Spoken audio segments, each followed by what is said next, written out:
주님의 사랑하시는 성도 여러분, 안녕하십니까? 3일 저녁 기도회에 오신 여러분을 환영합니다.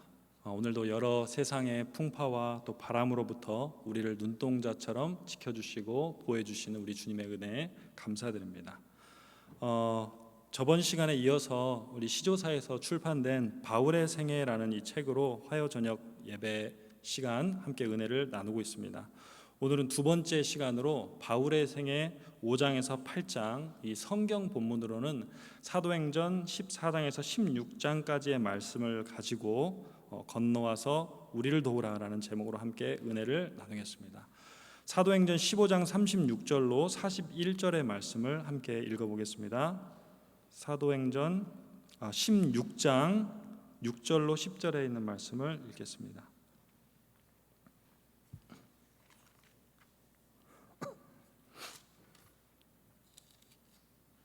사도행전 16장 6절로 10절에 있는 말씀, 우리 찾으셨으면 함께 읽어보겠습니다.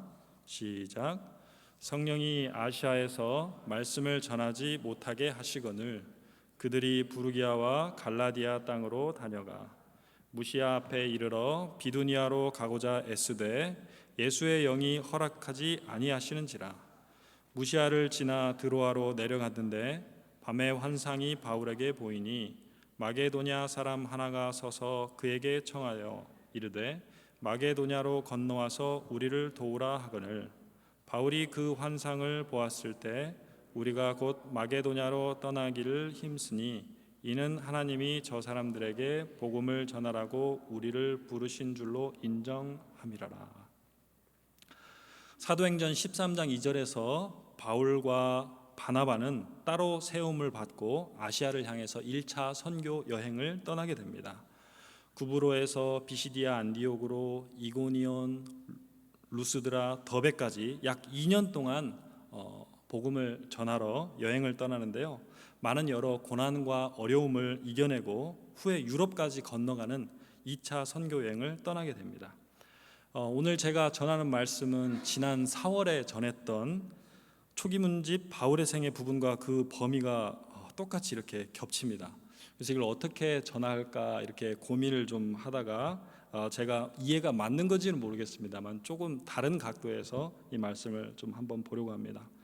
이 바울 선교단의 여정 속에서 살펴볼 수 있는 큰 중심 원리가 있다면 그것이 무엇일까? 두 가지로 한번 정리를 해보았습니다. 첫 번째로 이 바울 선교단은 예수 중심으로 사역을 했다라는 것입니다. 이 사실 사도행전 15장 36절로 41절을 보면요, 바울은 꼭 목적 중심, 이 일 중심의 사람처럼 보이고요. 이 바나바는 사람 중심, 관계 중심의 사람인 것처럼 보입니다. 1차 선교 여행 때 마가라는 이 젊은이가 힘들다고 중간에 떠나버렸습니다. 2차 때 이 사람을 데리고 갈 거냐 말 거냐. 바울은 사람은 고쳐 쓰는 거 아니다. 위급할 때 어떻게 되겠냐. 근데 바나바는 원래 애들은 10번 된다는 말이 있다. 우리가 기회를 주고 품어주면 성장할 것이다. 이런 식으로 이야기를 하고 성경을 보니까 심히 다투었다라고 기록하고 있습니다. 근데 보통 이런 큰 충격을 겪을 만한 그런 사건을 이렇게 경험하게 되면 야, 내가 뭐 얼마나 그러려고 이러는 줄 알아? 내가 얼마나 그러려고 그러나? 에이, 나 그냥 안 가. 이렇게 하고 포기할 수도 있는데 이 바울과 바나바는 각자 다른 선교팀을 꾸려서 전도 여행을 떠날지언정 이 전도 여행 자체를 포기하지는 않았습니다. 제가 이거를 보면서 생각하기를 이 바울과 바나바는 서로 생각과 스타일은 달랐지만 둘 다 예수 중심의 사람이었구나라는 생각을 해보았습니다. 어떤 조건과 상황에도 관계없이 예수님을 전해야겠다는 그 복음, 그 사명 앞에 자신의 삶을 바치는 것입니다. 오늘 우리 모두도 우리 삶에 찾아오는 모든 상황과 조건들 속에서도 이 예수 중심성을 붙들고 살아갈 수 있는 주님의 제자들이 다 되었으면 좋겠습니다. 이 전도 여행의 여정을 이렇게 살펴보니까 이 예수 중심성이 그들의 사역에서 여러 다른 모습으로 나타나는 것을 볼 수가 있었습니다. 먼저 이 바울은요, 자신을 드러내고 높이고 증명하는 데는 전혀 관심이 없었던 것 같아요.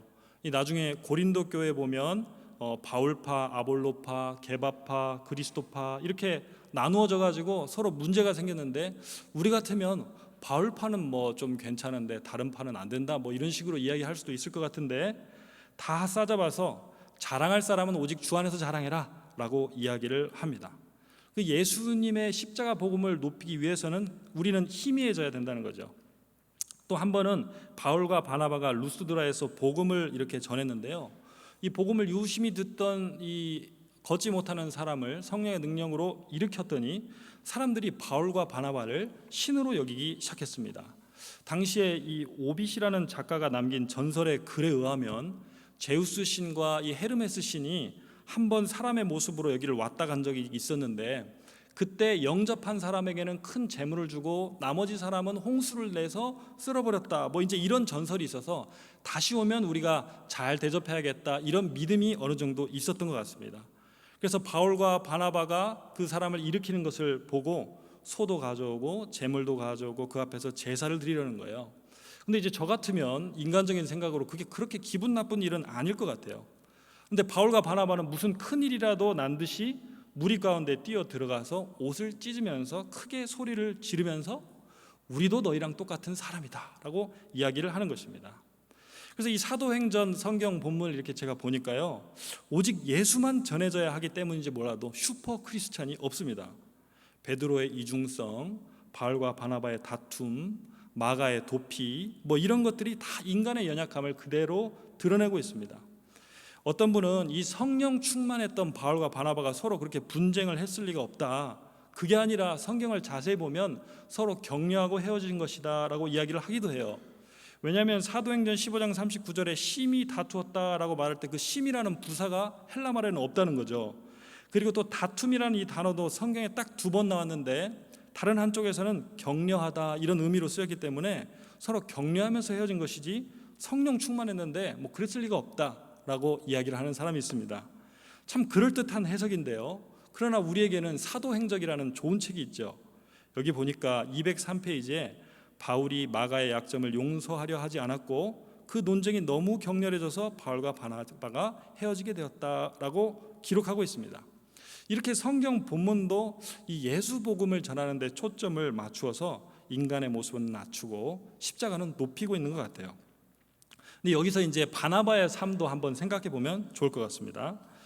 어쩌면 이 사도 바울은 돌아서서 따로 가면서 그렇게 바나바와 다퉜던 것을 아마 후회했을지도 모르겠습니다. 빌립보서 2장 3절에 아무 일에든지 다툼이나 허영으로 하지 말고 오직 겸손한 마음으로 각각 자기보다 남을 낮게 여기라 라고 이렇게 권면을 한 거 보니까 이 사도 바울이 곰곰이 생각해 보니까 바나바는 어떤 사람이었습니까? 자신이 다메섹에서 3년 맞나요? 다소에서 6년 이렇게 칩거하고 있을 때 아무도 돌아보지 않고 믿어주지 않고 신뢰하지 않을 때 175km 떨어진 그 거리를 달려와서 자신을 불러준 사람이 바로 바나바였습니다. 이 사단의 유력한 도구였던 자신을 빚으신 이 하나님의 역사를 바라본 바나바가 그 한 번 실수한 마가 그 젊은이를 버릴 리가 없는 것이죠. 아마 확신 가운데서 이 바나바는 마가를 데리고 가서 하나님의 나라에 대해서 가르치고 참는 거에 대해 가르치고 목회를 가르치고 아마 그를 다듬었겠죠. 그 마가가 어떻게 됐을까? 이 히에라볼리의 감독이었던 파피아스라는 사람은요, 이 마가가 훗날 사도 베드로의 통역이 되었다고 이야기를 합니다.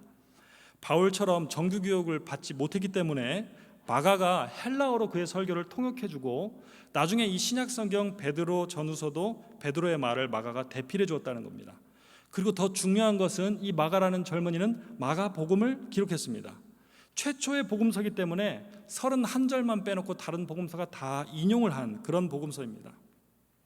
사실 이 바나바는 바울을 키워놓고 참 억울했을 수도 있습니다. 원래는 성경이 바나바와 바울이라고 부르는데 나중에 전도팀을 떠나고 나니까 바울과 바나바 하면서 자꾸 이 순서를 바뀌는 것입니다. 자연스럽게 주도권을 넘겨주는데 그럼에도 불구하고 이 바나바는 마가도 바울도 끝까지 그렇게 사명을 감당할 수 있도록 키워주고 조력하고 사도행전 15장 이후에서는 역사의 무대에서 사라지는 것입니다. 우리가 이 바나바의 삶을 가지고 실패했다라고 말할 수 있을까요? 그럴 수 없겠죠. 예수님이 드러나면 그것으로 하나님의 나라가 확장되면 그것이 그리스도인의 삶의 성공인 것입니다. 저는 이 사도 바울이 했던 이 말이 계속해서 머릿속에 맴돌았었는데요, 사는 것은 그리스도니 죽는 것도 유익함이로라. 아마 이런 맥락에서 사도 바울이 이런 말씀을 하지 않았을까라는 생각을 해봤습니다. 바울과 바나바가 싸우던 이런 모습을 교인들이 바라보고 뭐라고 생각했을까? 선교 시작하기도 전에 저렇게 다투네. 이제 모든 게 다 글렀어. 아마 이렇게 이야기했을 수도 있을 것 같아요. 그런데 참 놀라운 것은 이 성경을 통해서 우리가 발견할 수 있는 메시지는 하나님께서는 이런 인간의 못남과 연약함과 갈등과 분쟁까지라도 우직하게 뚫어내시고 당신의 역사를 이루어 가신다는 것입니다. 이 실라를 데리고 떠난 바울은 가는 길에 디모데를 만나서 합류를 했는데요. 알고 보니까 실라가 로마 시민권자였습니다. 또 디모데는 아버지가 헬라인이고 어머니가 유대인인 호녀라였어요. 이게 무엇을 말해주느냐? 이제 곧 성령께서 아시아가 아닌 유럽으로 가도록 그 팀을 부르실 터인데 실라는 이 로마 시민권자로 통행권을 가진 사람이고 디모데는 혼연인으로 이 다문화 수용이 가능한 그런 사람이었습니다. 이중 국적의 이중 언어를 사용하는 그들을 통해서 이 바울의 이방 선교 사역에 큰 힘을 얻게 되는 것입니다. 때로 우리 사람들은 서로 못나고 약하고 마음이 안 맞고 이 100년 교회 역사 속에서 여러 연약한 모습이 있을지 모르지만 하나님께서는 그 모든 인간의 고난과 연약함의 역사를 뚫어내시고 당신의 섭리를 이루어 가시는 것입니다. 오늘 우리의 삶의 주인이시요 교회의 주인이시요 또 우리 모든 이 공동체의 주인이신 우리 하나님께서 예수 중심으로 살아가기를 원하는 우리의 모든 이 삶 속에서도 섭리하셔서 이런 바울의 삶 속에서 일어나셨던 큰 역사를 이루어 가주시기를 간절히 바랍니다. 한 젊은 목사님이 이 나이가 지긋이 들어서 은퇴를 앞두신 이 목사님에게 이렇게 여쭤봤다고 합니다. 아니, 목사님, 제가 가만히 보니까 가시는 교회마다 지금까지 그렇게 성공하시고 부흥의 역사를 다 이루어내셨는데 대체 그 비결이 무엇입니까? 이렇게 물었다고 합니다. 그러니까 그 목사님께서 갑자기 바닥에 벌렁 눕더라는 것입니다. 그리고 내 배를 밟고 한번 지나가 보라고 이렇게 이야기를 했다는 거예요. 그러니까 아니 목사님, 제가 어떻게 이 선배 목사님의 배를 밟고 지나가겠느냐고. 그러니까 목사님이 계속해서 밟아보라는 거예요. 그렇게 안 된다고 밟으라고 실갱이를 계속 하다가 어쩔 수 없이 한번 선배 목사님의 배를 밟고 지나갔다고 합니다. 그러니까 그 목사님께서 이 툭툭 이렇게 털고 일어나셔서 이렇게 이야기를 했다고 합니다. 이렇게 잘 밟혀야 목회를 성공한다고. 그게 비결이라고 이렇게 이야기를 했다는 것입니다. 혹시 이야기를 듣고 누구를 밟아야겠다고 생각하시는 분은 없으시겠죠? 아마도 이 선배 목사님이 자아를 부인하고 예수만을 드러내야 한다는 교훈을 그런 방법으로 알려주셨던 것 같습니다. 우리 실물교훈 403페이지에서 엘렌 화이트는 우리가 외방 선교사처럼 큰 위험과 사망과 순교 가운데 복음을 전하지 않더라도 개인의 삶 속에서 날마다 자아를 굴복시키고 온유함과 경건함과 진실함을 통해 예수님을 나타내면 그게 하나님 앞에서 순교자보다 더 귀할 수 있다라고 증거합니다. 사는 것은 그리스도니 죽는 것도 유익한 것입니다. 이 사도 바울의 증언처럼 오늘 우리 삶에 나는 죽고 예수가 사는 일에 하나님께서 큰 은혜와 믿음과 용기로 함께해 주시기를 기도합니다. 두 번째로는 선교 중심입니다. 이 바울 선교단은 선교 중심의 사역을 했다는 것입니다. 바울과 바나바가 사용한 이 복음 제시의 방법은 바로 이 전도에 미련한 것이었습니다. 바울과 바나바는 조건과 상황을 가리지 않고 선교 중심의 사역을 해나갔습니다. 안식일을 지키려고 기도처를 찾아 강가에 갔다가 거기서 만난 루디아 여인에게 복음을 전하고 또 기도하는 곳에 갔다가 귀신 들린 여종 만나서 고쳐주고 가는 곳마다 어떤 반대와 핍박과 오해가 있었지만 옮기고 또 옮기면서 복음을 전하고 이런 선교 중심의 삶을 살아가는 것입니다. 제가 처음에 이렇게 목회에 나가서 선교 방문을 교회에서 나가는데 참 익숙하지가 않았어요. 근데 우리 한 장로님과 선교 방문을 이렇게 했는데 거기서 퇴짜를 맞은 것입니다. 화투를 치고 있는데 누가 이렇게 똑똑 두드리니까 얼마나 이렇게 밉겠습니까? 그래서 쫓겨나가는데 그때 같이 동행하셨던 장로님께서 저에게 이런 말씀을 해주셨습니다. 목사님, 이렇게 방문을 갔다가 면박을 당하고 나오면 뒤통수가 굉장히 뜨거울 때가 있는데 사실은 그때가 제일 전도가 잘 되는 때라고 이렇게 이야기를 해주시는 것입니다. 그래서 그 뒤로 제가 더 용기를 가지고 이렇게 방문을 다녔던 그런 경험이 있습니다. 이 사도 바울과 바나바는 가는 곳마다 오해와 핍박과 고난을 받고 요란한 소동을 일으킨다고 돌에 맞아 기절도 하고 쫓겨나기도 했지만, 그들은 오히려 일어나서 찬송하고 머뭇거리지 않고 또 다른 곳을 향하여 갔습니다. 어떤 조건과 상황 속에서도 얽매이지 않고 이런 선교 중심의 삶을 살아갈 때 디모데라는 이 젊은이가 그것을 보고 나도 하나님의 종으로 한번 살아보겠다라고 결심을 하는 것입니다. 이 사도 바울의 전도의 특징 중에 하나는 꼭 뒷수습을 했다는 것입니다.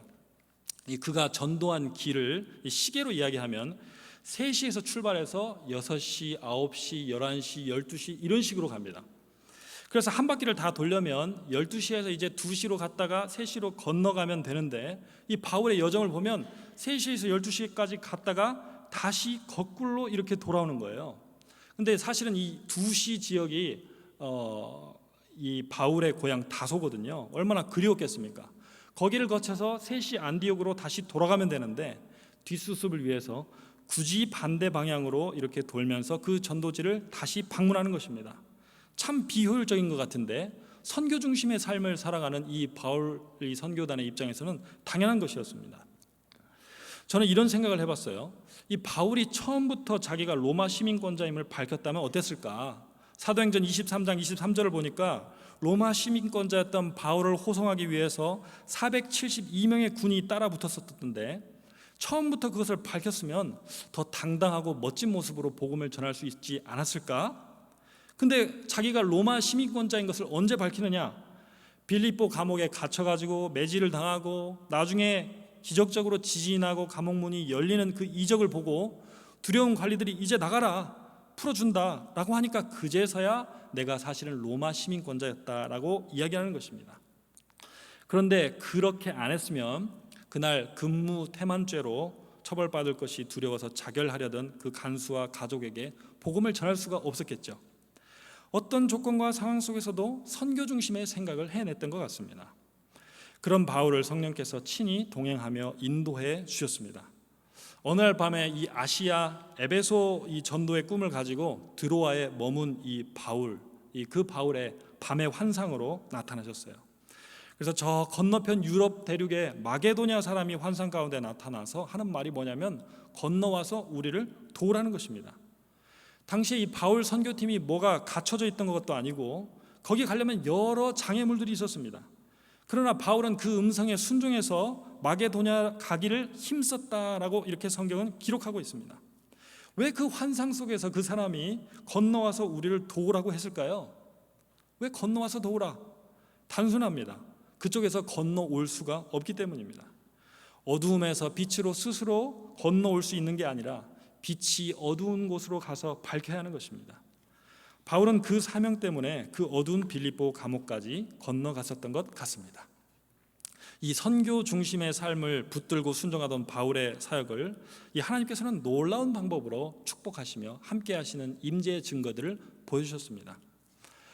저희 교회는 아니지만 이런 일이 있었다고 그래요. 로스앤젤레에 이민을 가서 살던 한 여집사님이 교회에서 말씀을 듣고 은혜에 충만했다고 합니다. 그래서 이제 나도 복음을 증거해야겠다 이런 마음을 가졌다고 그래요. 그래서 실천을 한번 해보려고 하는데, 그 보통 이민을 가면 한국 사람들에게만 증거를 하는데 이분의 마음속에 인종이 무슨 관계가 있냐, 그래서 내가 여기저기 한번 다녀보면서 미국이라 할지라도 복음을 한번 전해보겠다 이런 마음을 먹었다고 합니다. 그런데 이 미국에 가면 부자 동네와 가난한 동네가 확연히 이게 차이가 나서 위축이 돼서 거기가 복음을 전하기가 굉장히 힘들다고 합니다. 그런데도 그냥 용기를 가지고 들어가서 어느 집에 벨을 눌렀다는 것입니다. 잘못 들어가면 총에 맞을 수도 있고 함부로 들어가면 안 되는 나라가 미국 아닙니까? 그런데도 벨을 눌렀습니다. 그런데 한 번 벨을 눌렀는데 아무 소리가 없는 거예요. 그래서 2번 이렇게 눌렀습니다. 그래도 아무 반응이 없어요. 그리고 3번째 눌렀는데도 아무 반응이 없는 것입니다. 아무도 없나? 근데 그 누를 때마다 얼마나 그 가슴이 뛰었겠습니까? 어떤 일이 벌어질까? 그러다가 돌아오려고 하다가 4번째로 한 번만 더 눌러보자. 그리고 눌렀더니 반응이 오더라는 것입니다. 인터폰으로 누구세요? 라고 이렇게 누가 이야기를 했다고 그래요. 그래서 차마 들어간다고 말은 못하고 인터폰을 향해 이렇게 외쳤다고 합니다. 예수 믿으세요. 그리고 그 교회에서 많이 쓰던 용어 중에 하나가 있어가지고 그걸 말해줬대요. 인생의 방황은 예수님을 만나면 해결되고 신앙의 방황은 좋은 교회를 선택하면 해결이 됩니다. 이 교회에서 전도할 때 쓰는 그런 구절인데 그거를 말하고 난 다음에 예수 믿으십시오 하고 전도지 한 장 주고 나왔다고 합니다. 그런데 그 다음 날 전화가 왔다고 그래요. 그분이 어떤 사연이 있었냐면 거기 그 집에 계시던 분이 굉장한 부자 노인이었다고 그래요. 근데 무슨 문제가 있어서 그랬는지는 모르지만 그 자살을 시도하고 있었다는 것입니다. 그래서 목을 매달아 죽으려고 딱 마음을 먹고 올라갔는데 그때 갑자기 벨이 딱 울리더라는 것입니다. 야, 귀찮아 죽겠는데 왜 벨이 울리나? 근데 한 번, 두 번, 세 번, 이제 조금 쉬었다가 그냥 가겠지 이렇게 생각했는데 네 번째까지 이게 벨이 울리니까 죽으려던 사람이 호기심이 생겼다고 합니다. 왜 세 번도 아니고 네 번을 누를까? 내가 죽더라도 누군지는 꼭 알고 죽어야겠다. 이런 호기심이 생겼다는 거예요. 그래서 인터폰을 이렇게 들었는데 그 순간 들려오는 첫 마디가 예수 믿으십시오. 인생의 방황은 예수님 만나면 해결됩니다.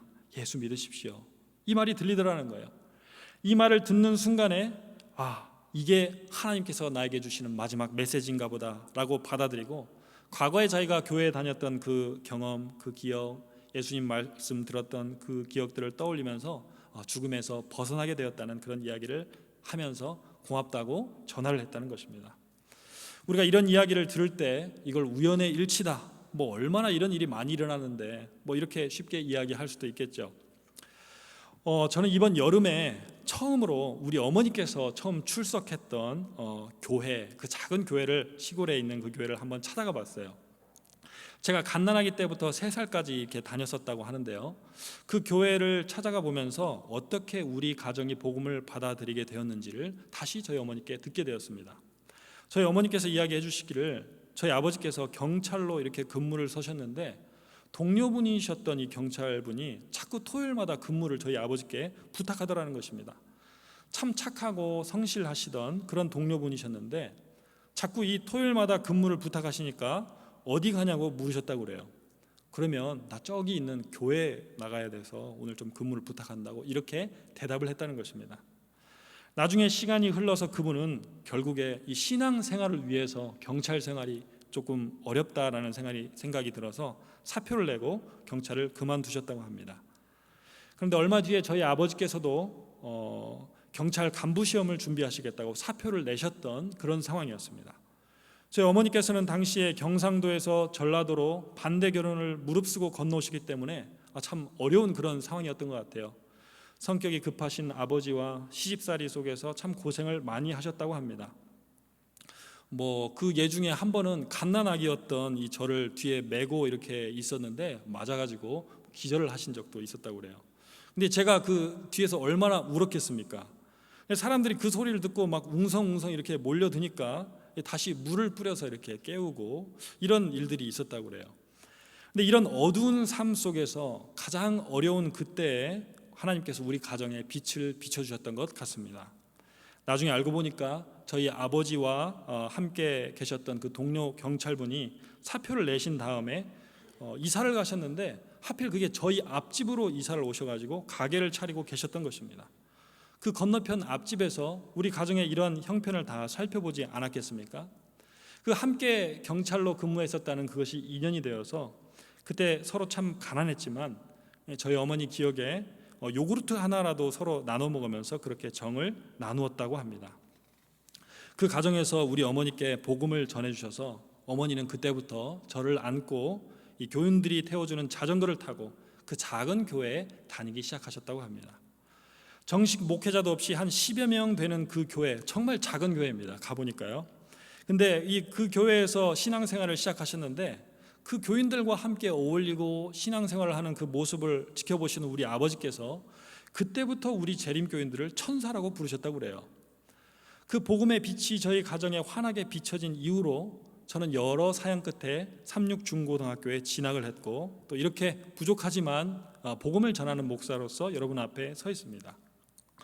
당시 저희 가정에 복음을 전해주셨던 그 가정은요, 이후에 친척이 미국에 이렇게 있었기 때문에 이민 신청을 해서 건너가셨다고 하는데 가서 편지가 이렇게 오기를 미국은 참 이렇게 먹을 게 많고 마시는 게 많은데 그때 우리가 함께 나누어 먹었던 그 요구르트와 빵만큼 맛있는 게 없다고 이렇게 편지를 주셨다고 그래요. 저는 비록 한 번도 뵌 적은 없지만 그 가정을 늘 마음속에 감사하게 생각하고 있습니다. 그 교회의 다른 한 장로님께서는 추석 때마다 명절 때마다 오갈 데 없는 저희를 불러주셨어요. 뭐 같이 만두도 만들어 먹자고 하시고 뭐 낚시도 가자고 그러고 자꾸 그러셨는데, 지금 제가 이게 목사가 돼서 이렇게 생각을 해보니까 선교 중심의 마인드로 우리의 가정을 따뜻하게 뒷수습하시던 거였습니다. 곧 추석인데 명절 때만 되면 그 장로님 가정도 생각이 많이 납니다. 구원의 이야기라는 책 277페이지에 엘렌 화이트는 이렇게 기록을 하고 있습니다. 사도 바울은 세상에 사는 동안 하늘의 분위기 속에서 생활했다. 그와 사귀는 모든 사람은 그리스도와 연결되고 또 천사들과 친교하는 그의 가마력을 느꼈다. 진리의 힘은 바로 여기에 있다. 자연스러운 무식 중에 끼치는 거룩한 생애의 가마는 그리스도교가 줄 수 있는 가장 강력한 설교이다. 변론은 비록 답변할 수 없을 만큼 완벽해도 반감이 생기게 될 뿐이지만 경건한 모범은 전적으로 대항할 수는 없는 능력을 가지고 있다. 우리 주님의 사랑하시는 모든 성도 여러분, 오늘 우리도 예수 중심 또 선교 중심의 삶을 살아가려고 애를 쓰고 또 하나님 앞에 나아갈 때 하나님께서 사도 바울의 삶 속에 함께 하셨던 그 은혜와 큰 능력으로 우리와 함께 하여 주시기를 간절히 기도합니다. 건너와서 우리를 도우라는 그 음성에 예수 중심, 선교 중심의 그리스도의 사랑으로 반응하심으로 풍성한 열매와 하늘의 큰 복을 허락받는 이 귀한 가을이 되기를 바라면서 말씀을 줄이겠습니다.